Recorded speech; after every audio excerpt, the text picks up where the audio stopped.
ഞാൻ വന്നിട്ടുള്ളത് ഒരു കുക്കിംഗ് വീഡിയോ ആയിട്ടാണ്. ആൻഡ് ഞാൻ ഉണ്ടാക്കാൻ പോണത് ഒരു ചിക്കൻ സാലഡ്. ഇതിനു വേണ്ടി ആദ്യം ഒരു ചിക്കൻ ബ്രസ്റ്റ് എടുത്തിട്ടുണ്ട്. അതിനകത്തേക്ക് കുറച്ച് മുളക് പൊടി, കുറച്ച് മഞ്ഞൾപ്പൊടി, ജിഞ്ചർ പേസ്റ്റ്, ഗാർലിക് പേസ്റ്റ്, ആവശ്യത്തിന് ഉപ്പ്, പിന്നെ കുറച്ച് സുർക്ക. ഇതെല്ലാം കൂടെ മാരിനേറ്റ് ചെയ്ത് ചിക്കൻ മാറ്റി വെക്കുക. ഇനി ഒരു പാനിലേക്ക് കുറച്ച് ഒലിവ് ഓയിൽ ഒഴിക്കുക. അത് എന്നിട്ട് എല്ലായിടത്തും സ്പ്രെഡ് ആക്കി കൊടുക്കുക. മീൻവൈൽ ഞാനൊരു മുട്ട പുഴുങ്ങാൻ വെച്ചത് നിങ്ങൾ കണ്ടോ? ഇത് നമുക്ക് ഈ സാലഡ്ക്ക് ആവശ്യമുള്ളതാണ് കേട്ടോ. ഇനി നമുക്ക് ചിക്കൻ പാനിൽ വെച്ച് കുക്ക് ചെയ്തെടുക്കാം. ഇതിൽ ഞാൻ ആകെ കുറച്ച് ഓയിലേ ഒഴിച്ചിട്ടുള്ളൂ. അതുകൊണ്ട് തന്നെ ചെറിയ ഫ്ലെയിമിൽ വെച്ച് അടച്ചു വെച്ച് കുക്ക് ചെയ്യുകയാണെങ്കിൽ നമുക്ക് ഈ കുറച്ച് ഓയിൽ തന്നെ ചിക്കൻ കുക്ക് ചെയ്തെടുക്കാൻ പറ്റും. പിന്നെ അത് ഇടയ്ക്കൊന്ന് തിരിച്ചു മറിച്ചിട്ട് കൊടുക്കാം, മറക്കരുത്, ഇല്ലെങ്കിൽ കരിഞ്ഞു പോകും. അതെന്തായാലും അവിടെ കുക്കാവട്ടെ. അപ്പോഴേക്കും നമുക്ക് ഇവിടെ കുറച്ച് കട്ടിങ് ആൻഡ് ഷേവിംഗ് ഉണ്ട്. ഞാനിവിടെ എടുത്തിട്ടുള്ള വെജീസ് ബീൻസ്, ക്യാരറ്റ്, ബ്രോക്കോളി, ഇത് മൂന്നും ക്ലീൻ ആക്കി കട്ട് ചെയ്തു. അപ്പോഴത്തേന് ഇതാ നമ്മുടെ ചിക്കൻ റെഡി ആയിട്ടുണ്ട്. ഇനി അതൊരു പാത്രത്തിലേക്ക് മാറ്റാം. എന്നിട്ട് ഇതിനെ സെയിം പാനിലേക്ക് തന്നെ ഞാൻ കുറച്ച് ഒലിവ് ഓയിൽ ഒഴിച്ച് നമ്മൾ കട്ട് ചെയ്ത് വെച്ച വെജീസ് ഇട്ടു.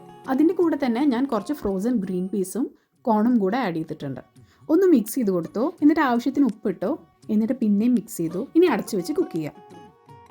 ഇനി നേരത്തെ പറഞ്ഞ കാര്യം തന്നെ എനിക്ക് ഇവിടെയും പറയാനുള്ളൂ. ചെറിയ ഫ്ലെയിമിൽ വെച്ച് അടച്ചു വെച്ച് കുക്ക് ചെയ്താൽ നമുക്ക് ഈ കുറച്ച് ഓയിൽ തന്നെ ഇത് കുക്ക് ചെയ്തെടുക്കാൻ പറ്റും. അങ്ങനെ നമ്മുടെ വെജീസ് ഇവിടെ റെഡി ആയി വന്നിട്ടുണ്ട്. ഇനി നമുക്ക് ഇതിലേക്കുള്ള സോസ് റെഡിയാക്കാം. അതിനുവേണ്ടി ഒരു മിക്സിയുടെ ജാറിലേക്ക് ഒരു പുഴുങ്ങിയ മുട്ട, 2 ടേബിൾ സ്പൂൺ തൈര്, ഒരു അല്ലി വെളുത്തുള്ളി അരിഞ്ഞ് ചേർത്തിട്ടുണ്ട്, ചില്ലി ഫ്ലേക്സ്, പിന്നെ കുറച്ച് ഉപ്പും. ഇനി ഇത് അടിച്ചെടുത്താൽ നമ്മുടെ ക്രീമി സോസ് റെഡി ആയിട്ടുണ്ട്.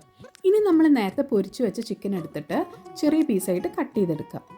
ഇനി എൻ്റെ ഫേവറേറ്റ് അസംബ്ലിംഗ് പാർട്ട്, ഒരു പാത്രം എടുത്ത് അതിൻ്റെ മുകളിൽ ആദ്യം വെജീസ് ഇങ്ങനെ സെർവ് ചെയ്യുക. എന്നിട്ട് അതിൻ്റെ മുകളിൽ നമ്മൾ കട്ട് ചെയ്ത് വെച്ച് ചിക്കൻ ഇങ്ങനെ സ്പ്രെഡ് ചെയ്ത് കൊടുക്കും. ഇനി നമ്മുടെ സാലഡ് ഡ്രസ്സിങ്, നമ്മുടെ ക്രീമി സോസ് എടുത്ത് അതിൻ്റെ മുകളിൽ അങ്ങോട്ട് ഒഴിക്കുക. എത്ര വേണോ അത്രയും ഒഴിക്കുക. അങ്ങനെ നമ്മുടെ easy tasty healthy chicken salad ഇവിടെ റെഡി ആയിട്ടുണ്ട്. ഞാൻ എൻ്റെ കുഞ്ഞിപ്പെണ്ണിൻ്റെ പ്ലേറ്റ് ഇങ്ങനെയാണ് സെറ്റ് ചെയ്തത്. ആ സോസ് കുറച്ച് സ്പൈസി ആയതുകൊണ്ട് അവൾക്ക് ഞാൻ പ്ലെയിൻ യോഗേർട്ടാണ് വെച്ചിട്ടുള്ളത്.